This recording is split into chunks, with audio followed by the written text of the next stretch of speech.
اهلا بيكم من جديد، وتعالوا مع بعض نعمل تقييم لفندق شرم جراند بلازا.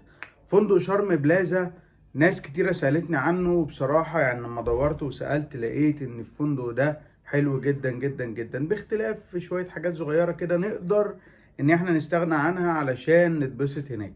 تعالوا مع بعض نمسك حاجة حاجة زي ما اتعودنا، ونشوف ايه الحلو وايه الوحش، ونرجع مع بعض تاني. يلا مع بعض. اول حاجة الموقع هو في خليج نبأ. خليج نبأ مش قريبة قوي مش بعيدة قوي، يعني هي بعيدة عن المطار ب 12 كيلو، وده يعني في حدود 10 دقايق ربع ساعة بالعربية. طيب ده الموقع.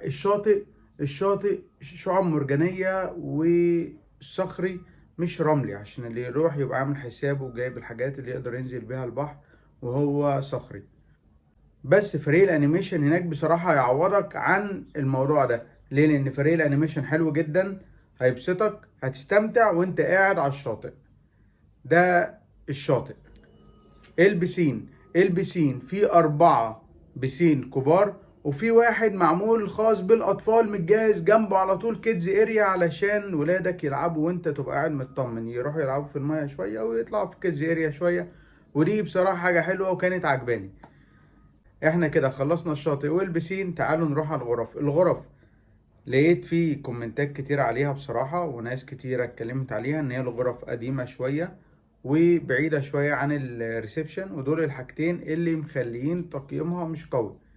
انما الغرف هي مريحة كويسة، بس هما الحاجتين دول اللي عيوب اللي انا ممكن استغنى عنهم، ان هي بعيدة شوية عن الريسبشن ومش متجددة كويس، يعني قديمة شويتين، فدي مشكلة صغيرة في الغرف. تعالوا بقى نشوف البوفيه، وناس كتيرة بتلغي رحلات بسبب البوفيه. بصراحة البوفيه قوي جدا، حلو جدا.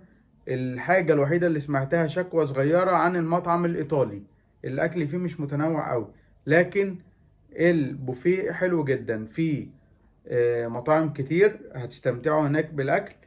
جربوا وقولوا لي تقييمكم ايه من ناحية الأكل، عشان أنا بحب الناحية دي شويتين.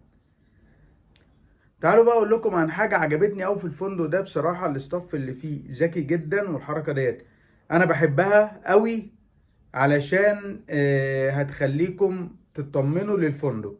الفندق ده بيلعب على حته السوشيال ميديا، اللي هو ازاي، اللي هو اي حد يروح الاستاف اللي هناك بيحاولوا يبسطوك جدا، علشان تكتب ريفيو حلو عنهم، وتكتب اسم كمان الموظفين اللي موجودين معاك.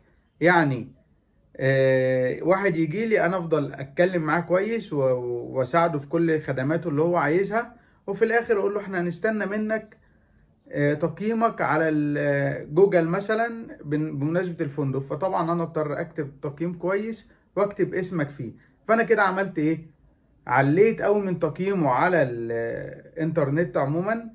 فانا كده عليت التقييم على بوكينج، على السوشيال ميديا، على جوجل، على فيسبوك، على اليوتيوب. انا عملت حالة حلوة قوي ان الناس هم اللي يعملوا لي الدعاية، ودي حركة بصراحة ذكية جدا من الاستاف هناك. لو دخلت ودورت على التقييمات بتاعة الاستاف هتلاقيهم كلهم انا بشكر محمد البار، بشكر بشوي مش عارف هو بيعمل ايه، بشكر الاستاف في الريسبشن.